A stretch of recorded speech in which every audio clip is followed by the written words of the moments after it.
desde donde percibe el ser humano la información puede cambiar su contenido, ¿no es cierto? Ustedes ven que una persona percibe un número 9, otra persona percibe el número 6, dependiendo del ángulo desde donde lo percibe. Entonces, a donde vamos caminando es que el conjunto de sensaciones nuevamente va a generar una mejor percepción de las cosas, ¿sí? Como les decía, aquí se empieza a instaurar la preconceptualización, la conceptualización, y el conjunto de percepciones nos lleva a la siguiente función, que es una nox, ¿sí? Entonces, ¿qué es lo que dice? Igual es la capacidad de reconocer y visualmente diferentes estímulos y atribuirlos un significado. Estos estímulos pueden ser objetos, caras, colores, formas, ¿sí? La noxia prácticamente ya es una imagen mental. Si ustedes se fijan bien en el gráfico que estoy publicando, ustedes pueden mirar que hasta momentos un poco como que marea el mirar las patas del elefante, ¿no es cierto? Podemos ver tal vez 6 patas, 5 patas, otros 4 patas, dependiendo del número de percepciones o la calidad de percepciones que ustedes hayan tenido en su contexto para poder distinguir este dibujo. Entonces, lo que nos lleva siempre al camino de poder ver que el elefante tiene 4 patas, de que el elefante se sustenta en 4 extremidades, es justamente las percepciones que tenemos. Todo lo que nos ha permitido durante toda nuestra vida visual generar esta conceptualización y esta simbología mental. Entonces, me parece un muy buen ejemplo este también para que ustedes observen lo que sería la no. ¿Sí?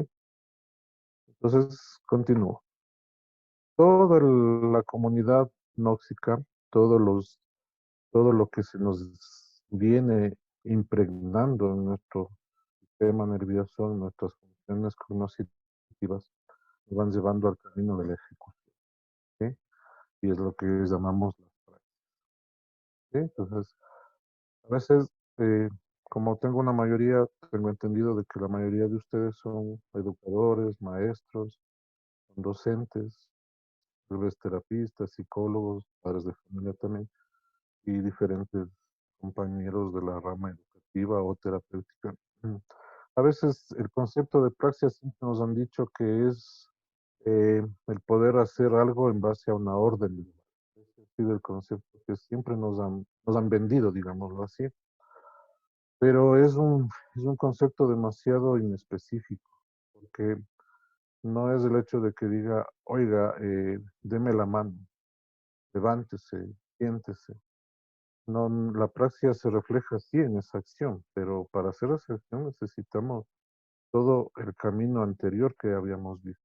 Entonces, por eso es que yo los he puesto como varias palabritas de unión, de ejecución, lo que es el gesto, la acción, la organización, la intención.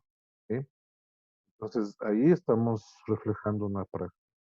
Por eso ustedes ven que la mayoría de tests, la mayoría de evaluaciones, toda la mayoría de estructuras que ustedes utilicen para valorar un aprendizaje, ustedes valoran con práctica. Usted le dice a un niño, a un paciente, saque la lengua, haga una carita feliz, haga una carita triste, e incluso en una calificación de los niños chiquitos, ustedes le ponen una carita feliz para que sepa que lo hizo bien o reforzar si lo hizo mal. Pero la organización, la intencionalidad es un proceso muy innato y esto es mucho más puro mientras más percepciones haya tenido, mientras más construcciones, impregnaciones nóxicas haya tenido. Entonces, ahí estamos un poco yendo al camino de lo que es especializar las funciones.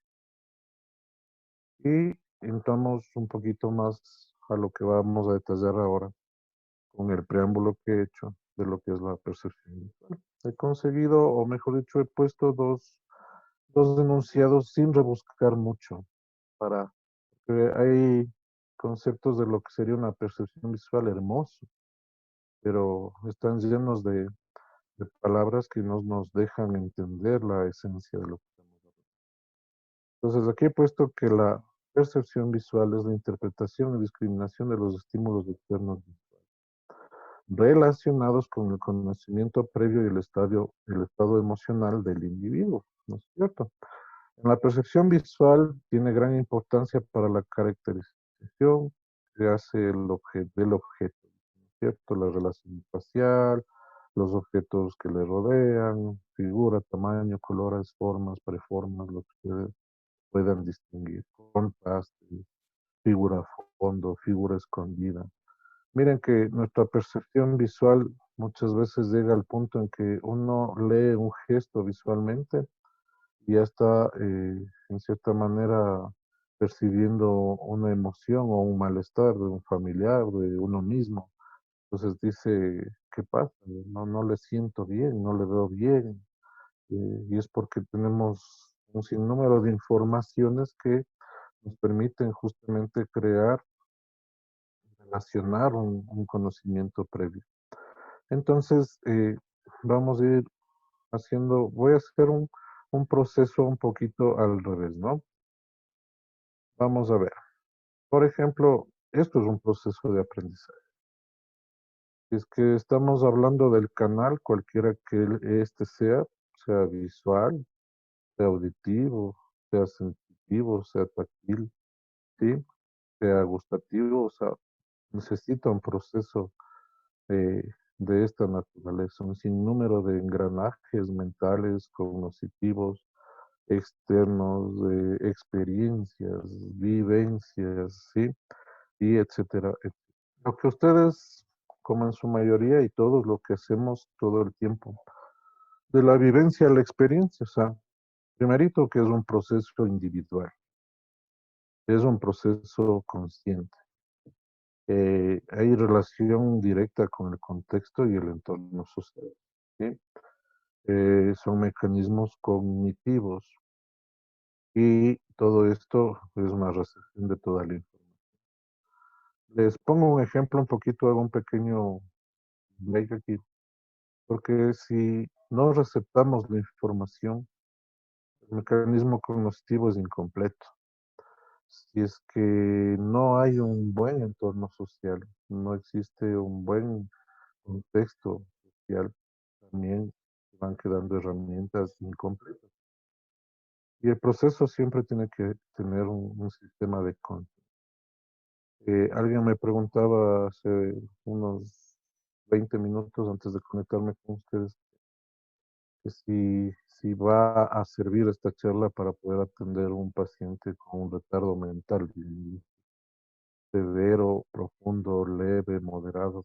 Entonces, yo le ponía que todo depende cuán consciente esté el proceso de aprendizaje de este tipo de dificultad, porque justamente eso marcará mucho que se recete la información. Ahí viene un poco la disyuntiva y viene tal vez la separación, que siempre es una lucha entre los niños, los chicos, que ahora que tenemos una educación inclusiva, siempre se está generando esta situación en que un niño con un aprendizaje, un mecanismo cognitivo diferente, pues tiene ciertas dificultades en el aprender, en receptar, en interiorizar y sus contextos o el entorno social también se vuelve limitado por esta situación. Pero bueno, vamos a ir detallando ciertas cosas y bueno, después discutiremos de algunos detalles de esto también. Obtener mecanismos útiles, o sea, todos aprendemos algo para justamente darnos información hacia nosotros, y nosotros tratar de generar un proceso muy individual, muy independiente, de acuerdo a nuestras habilidades, de acuerdo a nuestras posibilidades también cognitivas, pero generamos siempre una utilidad de todo lo que estamos aprendiendo, de todo lo que llega a nosotros como información, ¿sí? Desde lo más chiquito, desde el niño que recién nace, al momento que llora, por darles una idea, la mamá le coge y le da el seno, y ya aprendió una utilidad, ¿sí? Ya interiorizó lo que debe hacer cuando tiene hambre y se va generando una sensación luego se va generando una percepción y luego se hace una nopcia y la praxis. Entonces después ya el bebé va manejando la situación con su mamá y ya sabe que hago esto y recibo esto. ¿Sí? Entonces eso es un proceso de aprendizaje.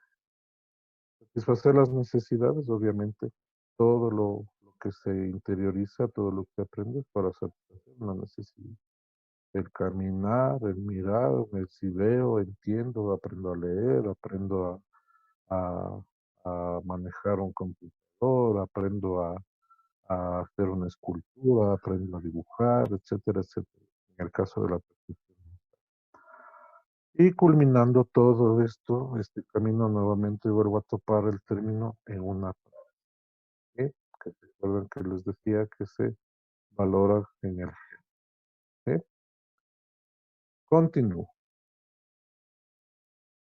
Ahora, de la vivencia a la experiencia, nos vamos a cuál es el camino cognitivo dentro de todo proceso de aprendizaje. Vamos a ser un poco enfáticos hoy, pero este camino, este mecanismo cognitivo propuesto, es el que detalladamente debe estar en nuestra vida de desarrollo evolutivo, que puede ser gestual, puede ser visual, puede ser auditivo, puede ser motriz.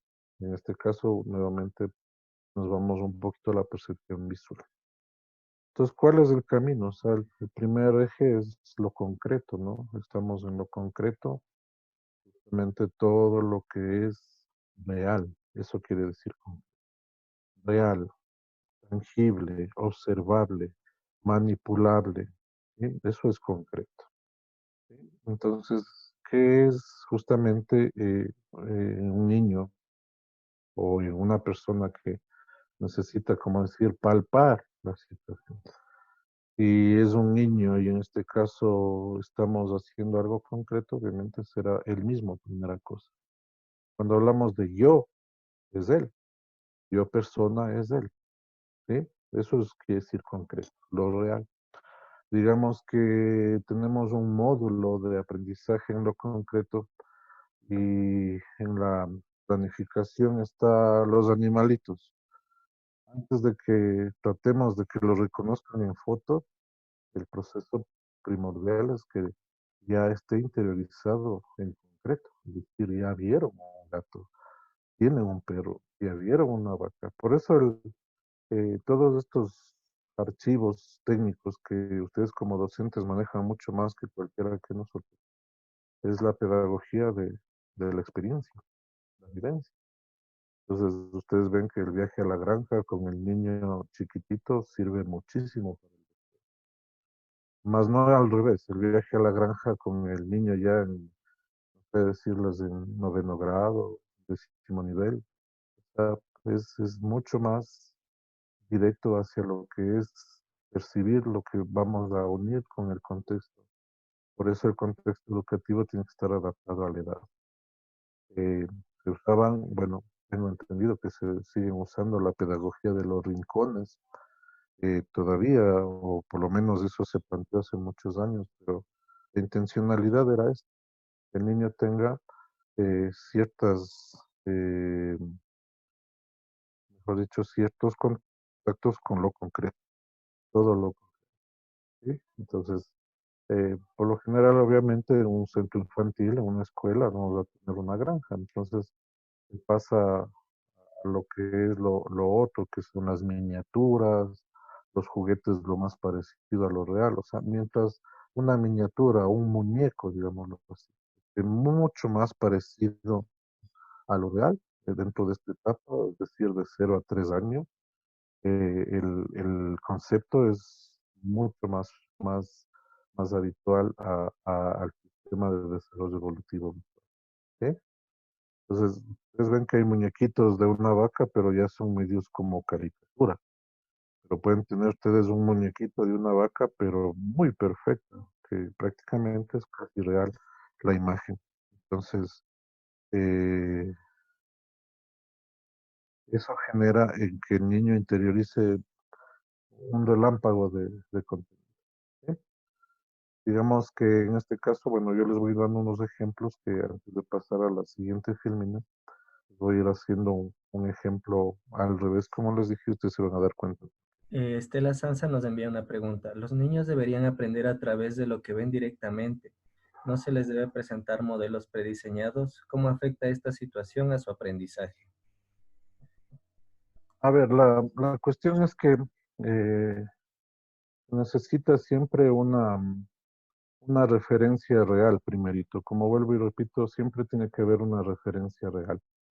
Eh, la metodología es lo que varía muchísimo la calidad de experiencia que nosotros podamos proporcionar a nuestros alumnos, a nuestros pacientes, que si es el caso, a nuestros niños en terapia o en nuestra casa, a nuestros hijos. O sea, la experiencia real.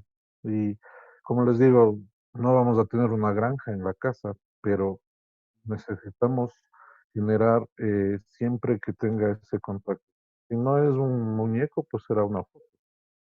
Entonces, es bastante global, porque ustedes ven ahora que un niño chiquito se conecta con un programa de televisión y las imágenes de pronto no son concretas, ya son dibujos y los entienden muy bien, sí, pero no por eso quiere decir que no estimulemos el proceso anterior, o sea, siempre generando la interrelación.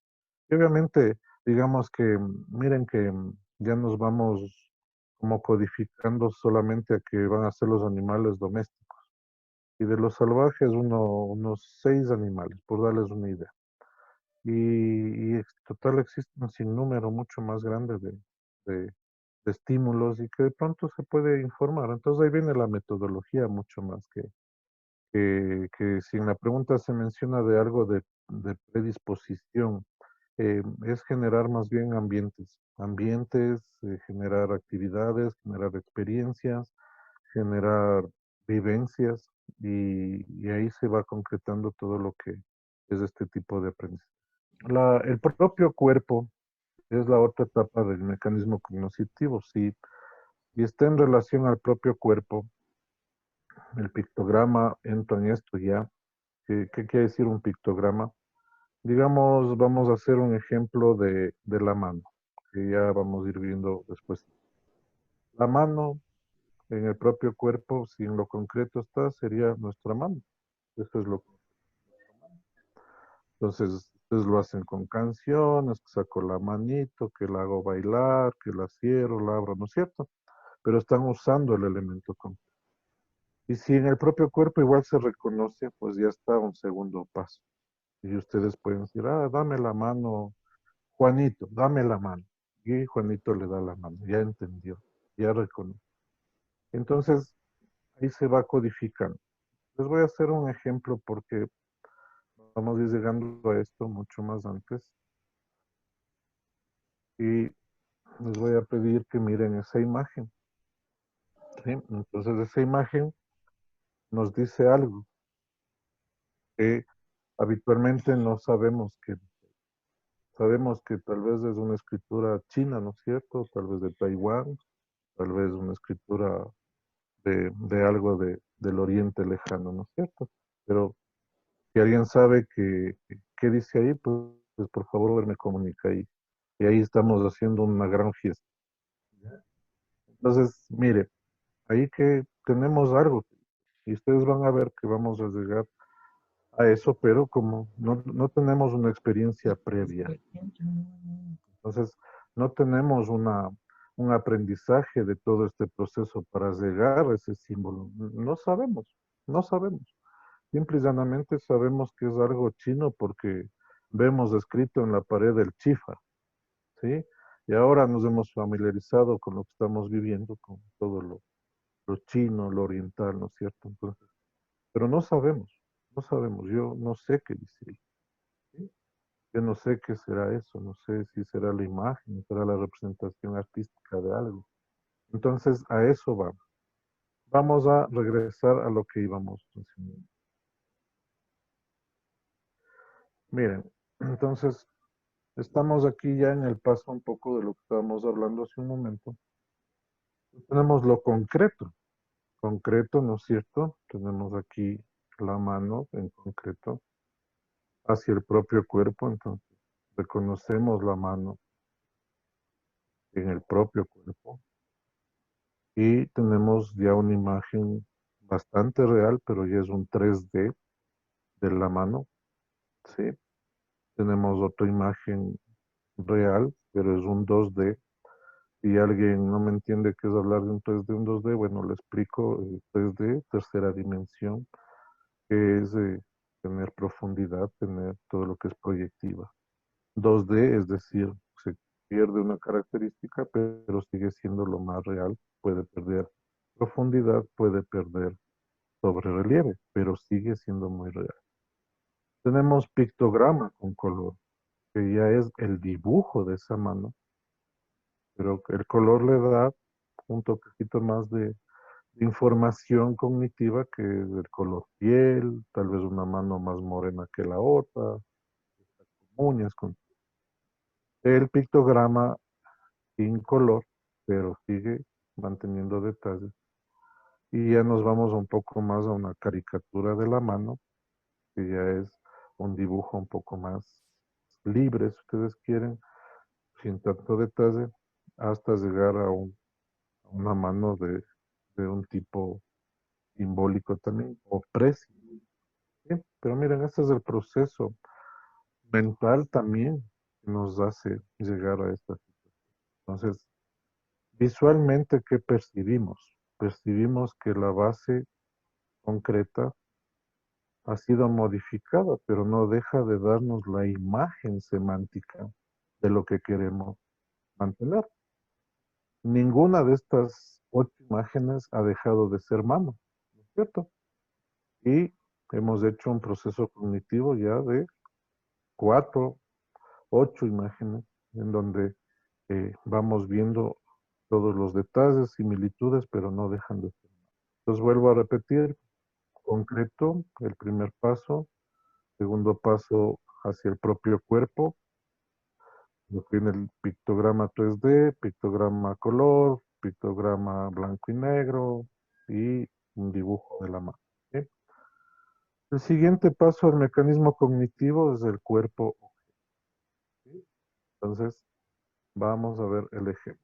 Miren, no perdemos la imagen mental, si ustedes quieren, como el ejemplo de la mano, pero la relación ya tiene un objeto en relación a eso que estamos vivenciando.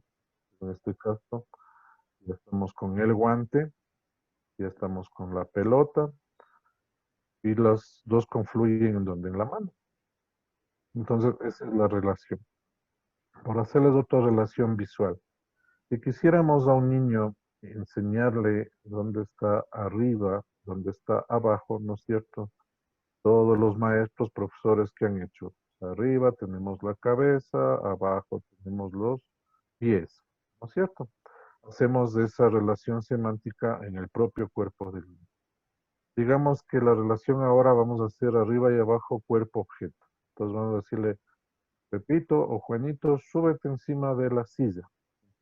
Todo el cuerpo de Juanito está sobre la silla. Ya estamos poniendo una relación cuerpo y objeto. Decimos, Juanito, Anita, métase debajo de la mesa. Los niños se meten bajo la mesa, tenemos una relación cuerpo-objeto. También directamente, cuerpo-objeto. Y así, ese es el caminar. Pero si eso vemos, percibimos, justamente la información visual es muy importante. ¿Sí? Después alguien tal vez me preguntará qué pasaría con alguien que no ve. Obviamente el proceso es completamente diferente. Seguimos la siguiente relación. Objeto, objeto, ¿sí? Objeto, objeto, la relación ya viene a ser como qué sirve para la relación. Mantengo el mismo ejemplo de la mano y ahora hacemos la relación objeto-objeto. ¿Qué tipo de utensilios se relacionan con el concepto que estamos diciendo? Mano, en este caso, guantes, una crema para las manos, el anillo que va en el dedo de la mano y así sucesivamente. ¿Sí? Entonces, esa es la relación objeto-objeto. Continúo. Objeto gráfico. Miren. Se puede generar igual una relación entre lo que no deja de ser la mano, pero ya empiezan a entrar otro tipo de sistema. El uso de esta en algo. ¿Ok? Entonces un timbre, la mano con el agua, la mano con un jabón, y empezamos una presimbolización también de la percepción visual. Ya tenemos un plano más avanzado. ¿Ok? Esto lo reconoce todo el mundo, por supuesto. Los niños lo reconocen, por supuesto. ¿Sí? Tal vez un niño chiquito no, pero si le ponen, aquí digamos que un niño de 3 años, ponen unas manos reales con un jabón real, lo reconoce y se lava las manos. Entonces también ahí viene la recomendación para todos ustedes, o sobre todo los educadores o terapeutas. El material que ustedes peguen en sus aulas o el refuerzo visual que hagan en sus actividades diarias, también traten de centrarlo con esta escala de ítems de desarrollo cognitivo, con esta escala de percepciones visuales, ¿sí? Para que sea mucho más productiva la interiorización del concepto que ustedes quieren dar.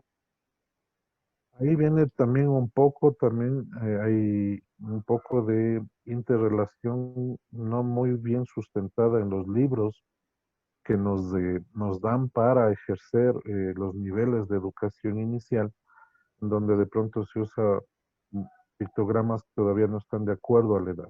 ¿Sí? Pero bueno, no nos podemos pasar quejando del libro, no al revés, el contenido del libro podemos llevarlo con todos estos pasos al mismo nivel que el libro nos pide, pero ya hemos sustentado y hemos garantizado el aprendizaje del proceso. El producto va a ser el mismo, pero el proceso es el que importa. La vivencia, la experiencia es la que importa. Eh, Ustedes me preguntarán después, o sea, ¿qué hacemos los terapeutas cognitivos o qué hacemos los terapeutas de percepción? Tenemos que volver a recapitular todos estos pasos con los pacientes, nuestros usuarios, nuestros requirientes, para nuevamente ese vacío que quedó volverlo a construir en su mentalidad, en su cognitividad. Eso es lo que hace la terapia. Porque ustedes como profesores tampoco van a estar de la manito haciendo eso poco a poco. No. Ustedes ven que cuando se bloquea a un niño, cuando se bloquea a un chico, un adulto, un paciente que dio una lesión cerebral, etcétera, etcétera. Y cuando hablamos de la adaptación curricular, este material también tienen que ponerlo en esa. Que la adaptación curricular no es hacer menos ni hacer, sino hay que adaptar el currículum a las posibilidades de nuestro usuario. Posibilidades de imagen cognitiva. No son posibilidades de que lo que pensamos nosotros que sí podrá o no podrá. ¿Eh? Entonces, aquí justo miren, estamos ya en el ideograma. No deja de desaparecer las manos en el ejemplo, ustedes ven, pero aquí ya nos da una idea, ¿no es cierto? Que yo, unión, amistad, no sé, aquí compasión, no sé si sustentación, cariño, corazón, y aquí una sustentación de bien, mal, ¿sí? Pero ya nos da una idea, el uso visual de la mano ya nos da una idea. Entonces, vamos ahora al videograma letras, miren, y a dónde hemos llegado al proceso. Entonces tenemos el reconocimiento de una forma, en este caso la M, la discriminación de la M en la palabra mano, ¿no es cierto? Es que hemos estado haciendo de ejemplo hoy día. Y acá un ejemplo también muy común utilizado por todos los docentes, que es la M de mamá, la M de mano, pero hemos ido interiorizando esto hasta llegar a este. Ustedes se dan cuenta, a veces, claro, pasa el usuario de un aula a la otra aula y cuando llega a la profe que le enseña a leer, resulta que no reconoce estos símbolos, no reconoce estas letras. Estamos colgados de pies y manos, ¿no es cierto? Y ahí es donde tenemos un estancamiento técnico, tenemos un estancamiento perceptivo visual y es importante trabajarlo porque la misma historia nos va a pasar con el razonamiento matemático, con el razonamiento lógico visual, con las interrelaciones fraccionarias, con las letras, con las palabras, con los significados. y se nos va haciendo un acúmulo de cosas. Y miren, acá tenemos un símbolo más abstracto, digamos, de lo mismo, pero no deja de ser lo mismo, por ser redundante. ¿Sí? Y tenemos ya una codificación. Y les decía aquí, les decía la pregunta primera. ¿Qué dice ahí? Ahí dice mano en chino. ¿Sí? Pero como no hemos tenido la experiencia constructiva o previa de esto, pues no lo sabíamos. Entonces, por darles un ejemplo. Por ejemplo, tenemos ahí dos lenguajes, dos simbologías diferentes, que en cierta manera el un lenguaje, porque tenemos ciertas experiencias previas, lo comprendemos tal vez para muchos no, como es el inglés.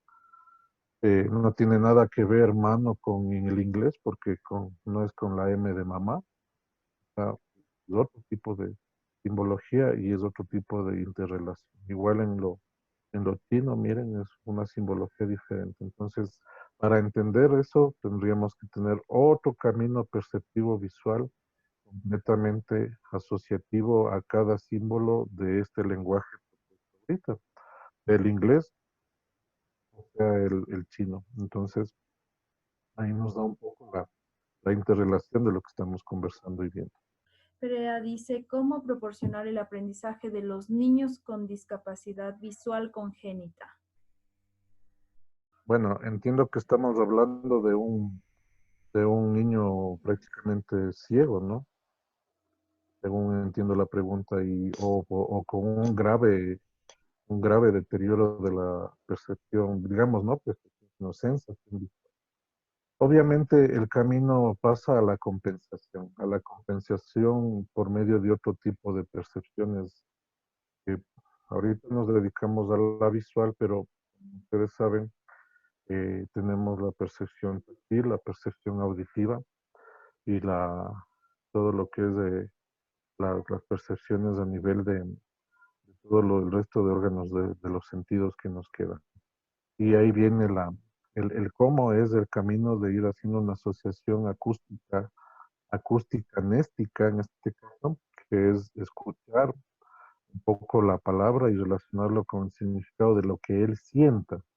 Por darles una idea, por eso es que hay el sistema ellos funcionan mucho con el sistema táctil, ¿no es cierto? Y van relacionando el sistema táctil con la imagen acústica, mística, es decir, con lo que va grabando tu memoria auditiva en relación al nombre. Por darles una idea, hasta se desarrolla el olfato, se enseña a oler las frutas, se enseña a oler los productos, los comestibles, y ellos relacionan con el sonido de la funda, relacionan con el sonido de la envoltura y se va dando un poco la imagen mental de lo que quiere enseñar, hasta llegar obviamente a la misma simbología de acá a través del tacto, pero es como que sintiéramos esto a través de estos puntos de aquí y que estos 6 puntitos en alto relieve sea una M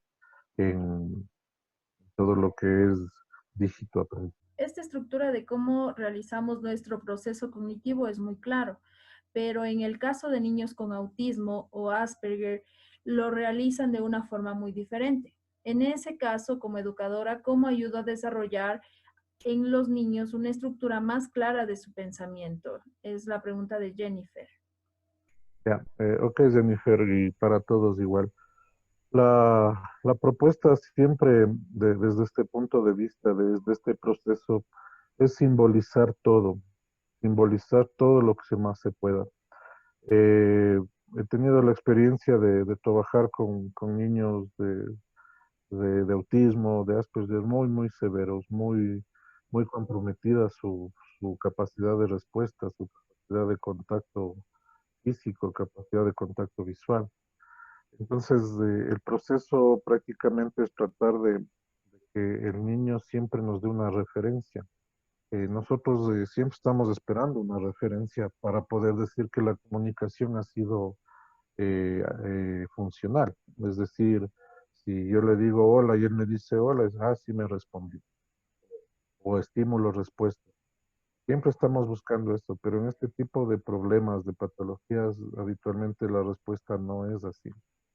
Entonces, lo que se va generando es un sistema que se llama comunicación control y es a través de tratar de simbolizar todo lo que más se pueda para ver si el niño, en vez de que contacte, que ese es el punto más flaco, que contacte con una persona directamente en su capacidad visual o de percepción motriz, lo haga a través del símbolo. Entonces, tiene que tener una evaluación bastante exhaustiva el niño para tratar de determinar qué nivel de cognición tiene, qué nivel de percepciones tiene, qué herramientas tiene y por medio de las herramientas que presente, empezar a adaptar o empezar a generar las actividades. Entonces, siempre hay ganchos, lo decimos nosotros, que es decir, por donde el niño tiene una selectividad hacia algo.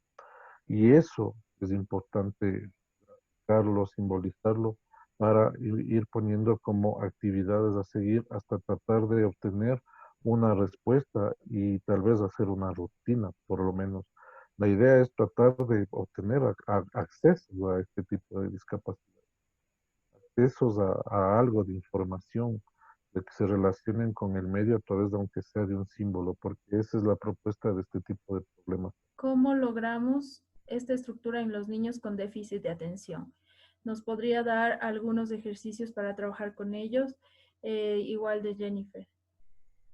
Bueno, la situación es que todo lo que se puede hacer es en base a su planificación curricular, en el caso de si estamos hablando de un aula pedagógica normal o su planificación terapéutica, estamos hablando dentro de los objetivos a concretarse individualmente con este tipo de casos. eh, Todo tiene que igual tratar de generarse material para poder ejercer sobre lo que tienen ustedes que impartir como conceptos. Pues puede ser material visual, audiovisual, material. En los niños con deficiencia de atención ayuda muchísimo el contacto, la capacidad que tengan ellos de tener contacto con el material, que tengan ellos de contacto físico, desgaste físico y a la vez se puede ir impartiendo el material. Entonces hay un sinnúmero de actividades, hay gimnasia cerebral, hay, hay ejercicios de desgaste mucho físico que se puede generar con todos los niños. Entonces, por darles un ejemplo, hemos hecho aulas de trabajo motriz y atención. Entonces, a todos los niños les damos una fichita, digamos que les damos una ficha de unos 20 animalitos, a cada niño un animalito, pero esa ficha no la pueden indicar. Y, y empiezan a esconderse, a trotar, a hacer, teniendo la ficha en un bolsillo, en la mano, lo que ellos ya saben que tienen. Y el rey pide, ¿se acuerdan que jugábamos nosotros antes del rey pide? Entonces el rey pide que el niño se acerque y me entregue la ficha del animalito tal.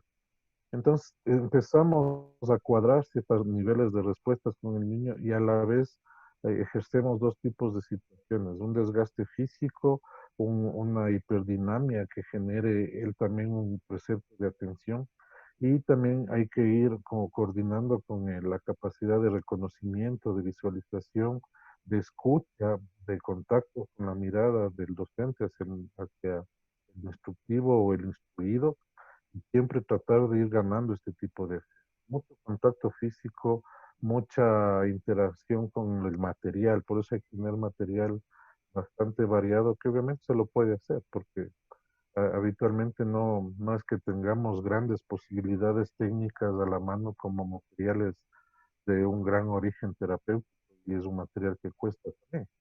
Pero de ese tipo de reseñas les puedo contar y hacer algunas cosas también como ejemplos de algún momento en otra.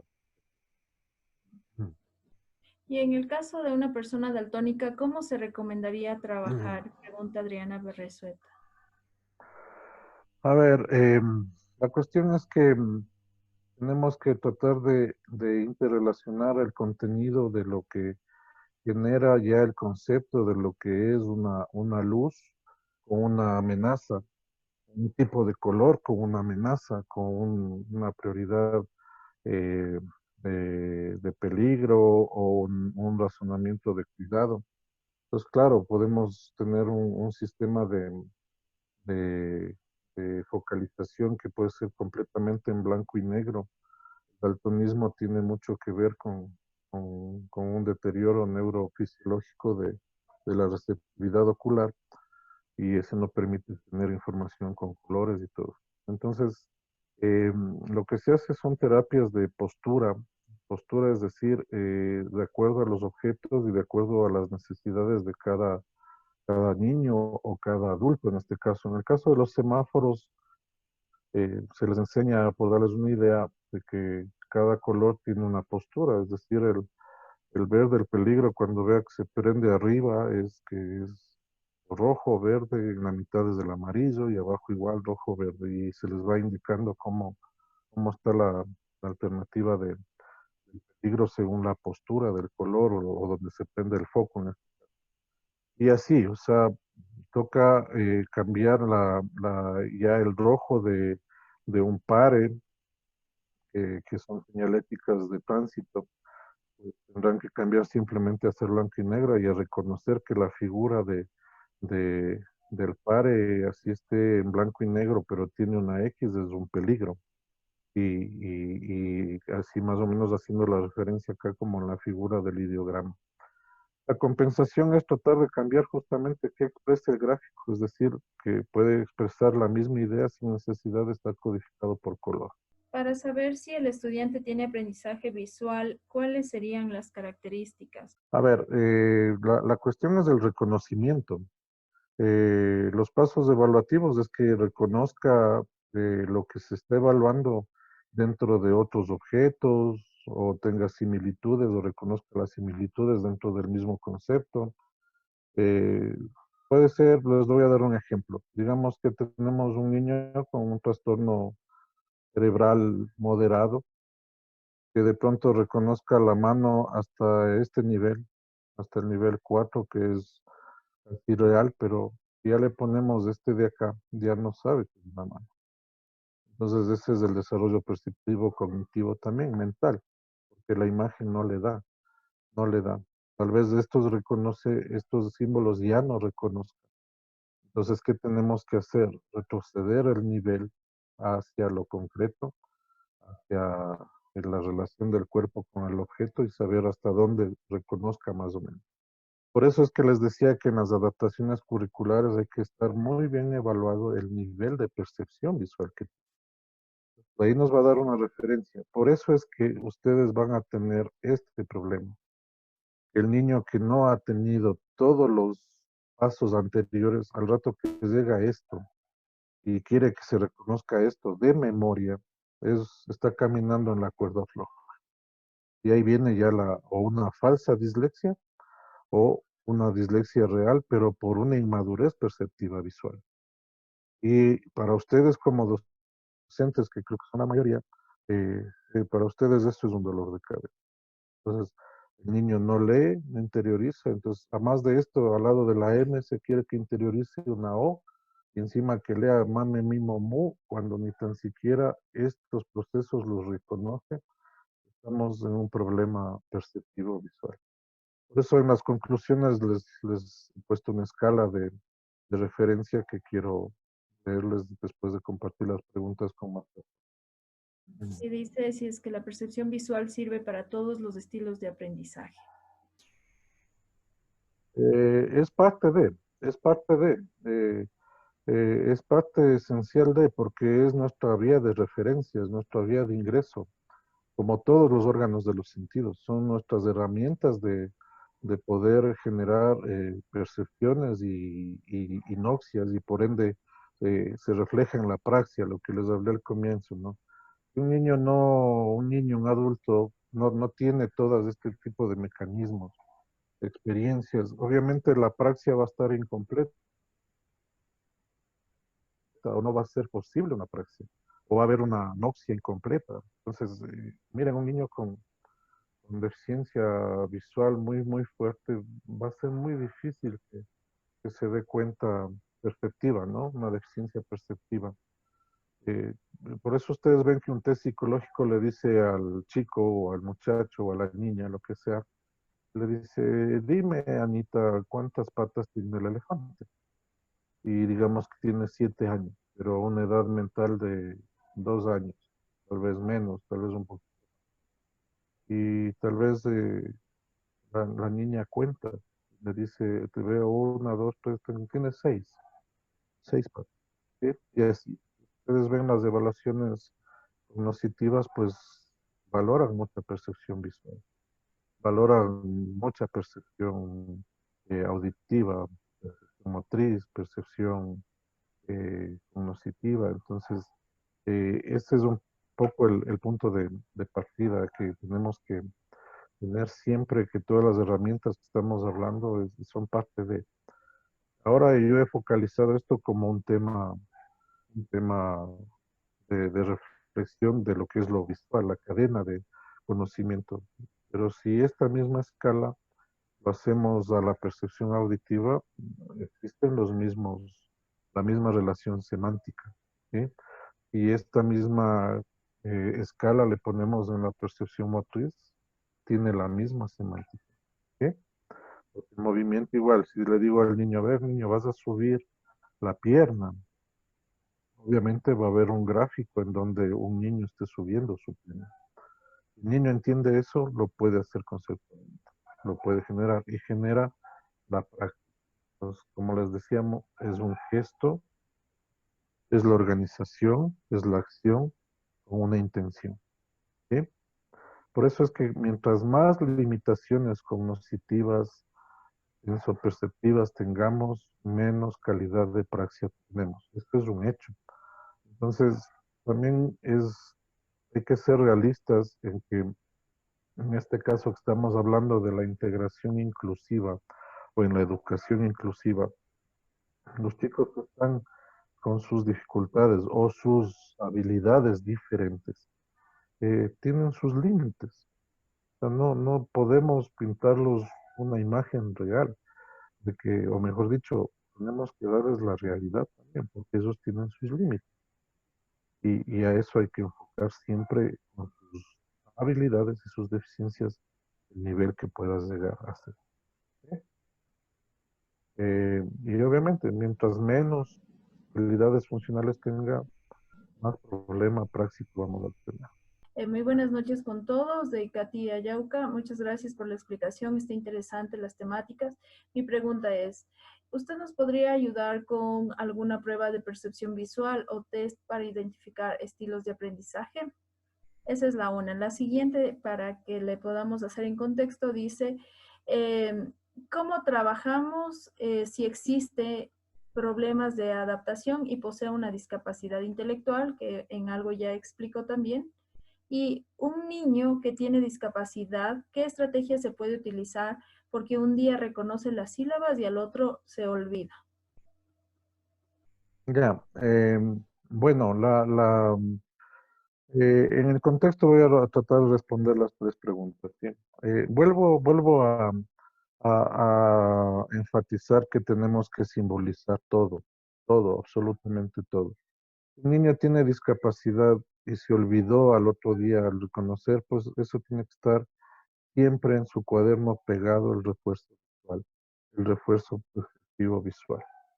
En su cuaderno, sus imágenes, sus fotos, verbos, todo lo que es, eso se llama codificación alternativa, aumentativa o de apoyo.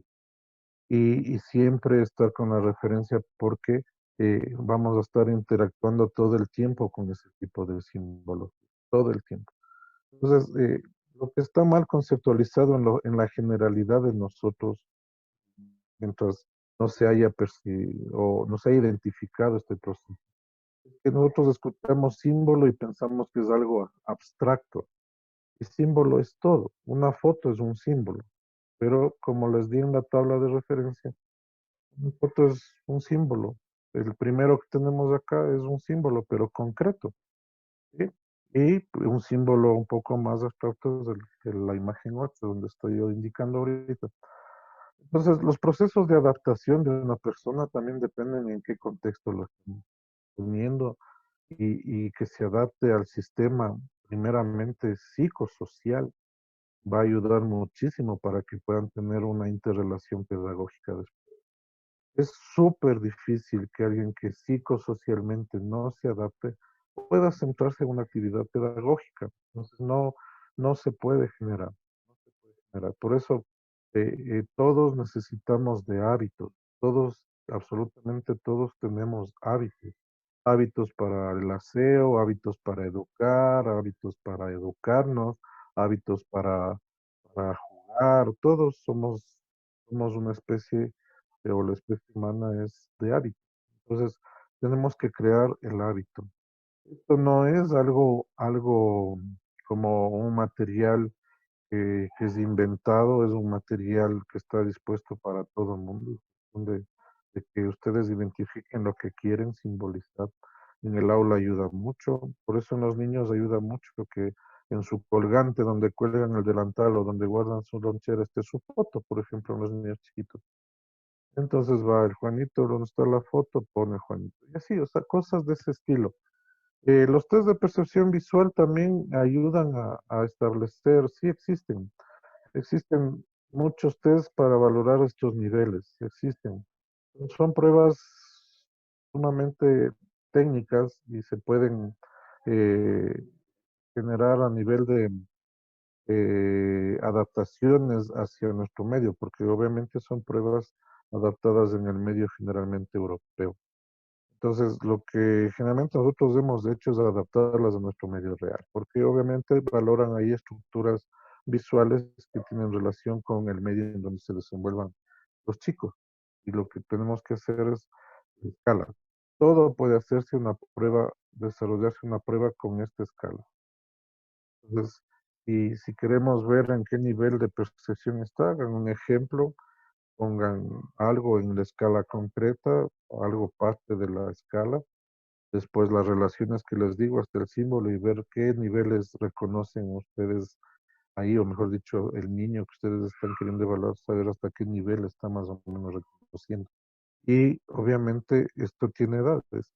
Ustedes, como saben, más o menos el ejemplo es de 0 a 3 años, está lo concreto, lo pictográfico, hasta el pictograma sin color, y así sucesivamente hasta los 5 o 6 años, que es donde estamos hablando de el ideograma, letras, símbolo y todo lo que es la preescritura. Dentro de las conclusiones, lo que vamos a observar es que la edad de desarrollo evolutivo, mejor dicho, hay un marcador. Cuando nosotros queremos hablar de una inmadurez, tiene que haber un desfase más o menos de 10 meses a un año en la adquisición entre la edad cronológica y la edad de desarrollo evolutivo. Esto es un marcador de nosotros y para ustedes igual, que les dé una referencia de que algo está pasando. Entonces, por darles una idea, tienen ustedes un niño de 3, 4, tal vez 5 años, donde está por poco y no hablando o hablando muy poco. Está hablando ya, tal vez como un niño de 2 años, tal vez como un niño de 3 años, con su dialéctica, con sus errores de articulación muy habituales, pero están en 5 o 6 años. Obviamente que la escala está fuera de 10 meses y un año, ya la edad cronológica y la edad de desarrollo del lenguaje evolutivo. Tiene una inmadurez. No lo duden.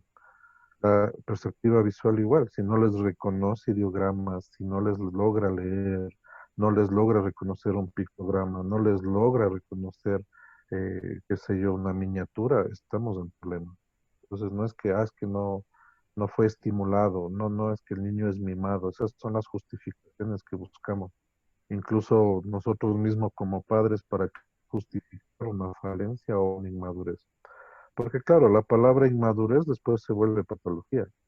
Mientras más avance la edad cronológica, más grande se vaya haciendo el rango de tiempo de diferencia, obviamente va cayendo mucho más en problema educativo y un problema adquisitivo bastante fuerte. Es lo mismo.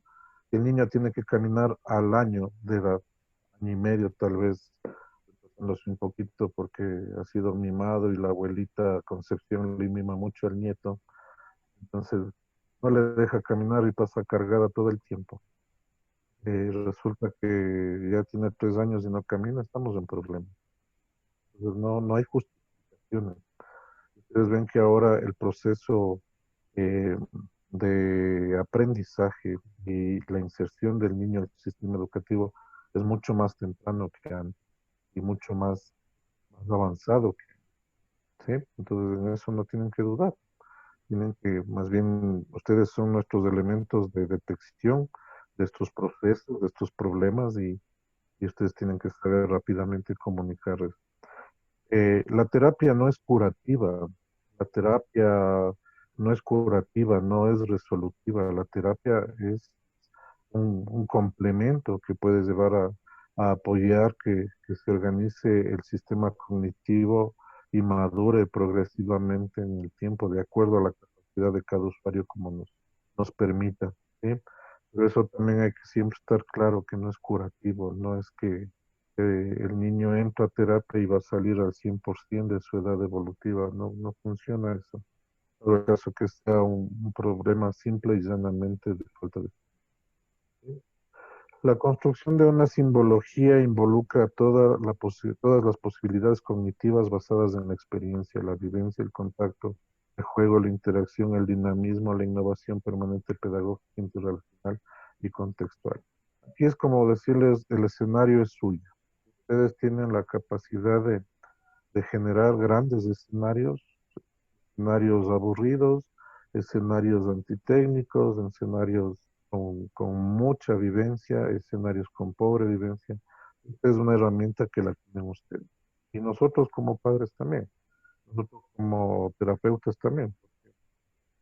Todos los chicos aprenden interactuando, jugando, vivenciando, mintiendo, a veces equivocando. Todos nos hemos equivocado con nuestras travesuras, pero hemos aprendido muchas cosas en base a eso.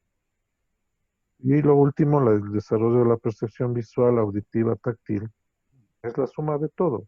El camino perceptivo es global, no es un camino perceptivo de solo el ojo, solo el oído, solo el tacto, es global, es un elemento innato es un elemento que no es que el chip que nos ponen a nosotros, nació con nosotros, está ahí vivito para estimularlo y sacarlo adelante y generar grandes cosas.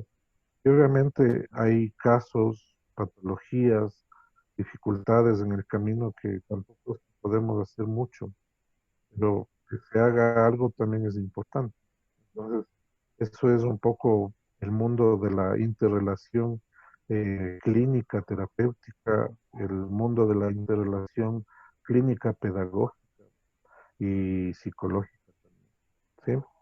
Y todo esto lo hacemos para satisfacer las necesidades.